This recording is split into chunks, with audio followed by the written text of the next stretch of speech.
6 дүйнөлүк көчмөндөр оюндарынын ачылышына саналуу күндөр калды. Учурда ага даярдык кызуу уланып жаткан кез. Иш-чаралар Бишкек шаарында жана Ысык көл облустарында өтөт. Чолпон Ата шаары буга чейин масштабтуу оюндарды 3 жолу кабыл алган тажрыйбага ээ. Быйылкы масштабты эске алуу менен эки шаардын ортосундагы транспорттук каттамдар, спортчулар менен меймандарды жайгаштыруу жана логистикалык агымдар атайын графиктин негизинде уюштурулууда. Мелдешке 100дөн ашык мамлекеттен 3000ден ашуун спортчу катышып, спорттун 43 түрү боюнча күч сынашат. Жалпы жонунан 45 автобус иштейт. Андан тышкары 55 кичи микроавтобус деп коебуз. Кичи автобустар.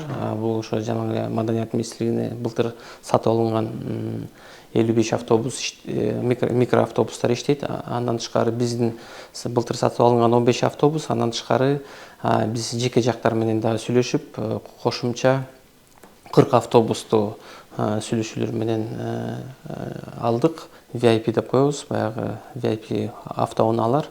Алар 10га жакын автоунаа иштейт. Спорттук мелдештерден сырткары Кырчын жайлоосунда көчмөндөр ааламы этно шаарчасы курулуп, көчмөн элдеринин каада салтын, кол өнөрчүлүгүн жана тарыхын чагылдырган кеңири маданий программалар тартууланат. Анда эки тематикалык кол өнөрчүлөр шаарчасы жана этно фудкорт жайгашат. Мындагы иштердин жүрүшүн Маданият министри Медербек Мамбеталиев онлайн көзөмөлүндө байкап турат. Министр коноктор үчүн бардык шарттарды түзүү кылдат каралганын белгиледи. Онлайн карап атабыз, иштери кандай жүрүп атат деп. Ылдыйкы чеп уже художник-декораторлор иштеп баштады. Жакын күндөрү өйдөнкү чепти дагы художник-декораторлорго өткөрүп беребиз. Бул жерге атайын транспорт уюштурулат. 300гө жакын микроавтобус, шаттл-бастар, алар бардыгы бекер болот. Дагы бир айтуучу жагдай ушул Кырчын жайлоосуна жеке унаа менен кирүүгө тыюу салынат. Ошондуктан бардык биздин конокторду, биздин жарандарды түшүнүү менен кабыл алууну суранам. Ошол жерде атайын 300 микроавтобус Байет айылынан баштап, Өрнөк айылынан баштап, артлап Курманжан датка музейинен баштап, ошо Кырчын жайлоосуна чейин шаттл-бастар жүрүп турат.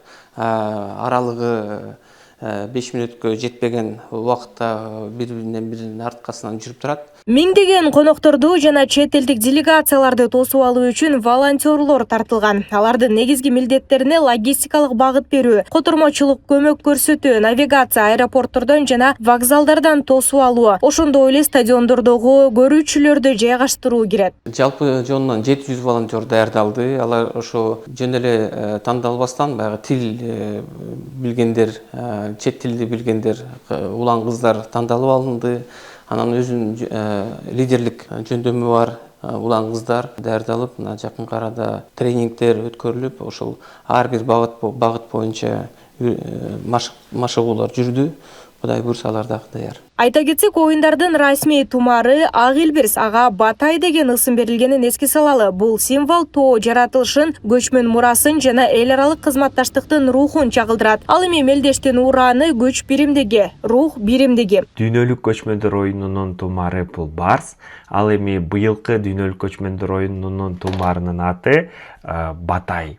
Батай эмнени билдирет десеңиздер, Батай ба. Анан кийин тай эки бөлүктөн турат. Ба болсо бул барс сөзүнүн биринчи мууну, ал эркиндик, эрдик, күч, кубатты түшүндүрөт. Ал эми экинчи бөлүгү тай бул тамыр, тек, түп дегенди туюнтат.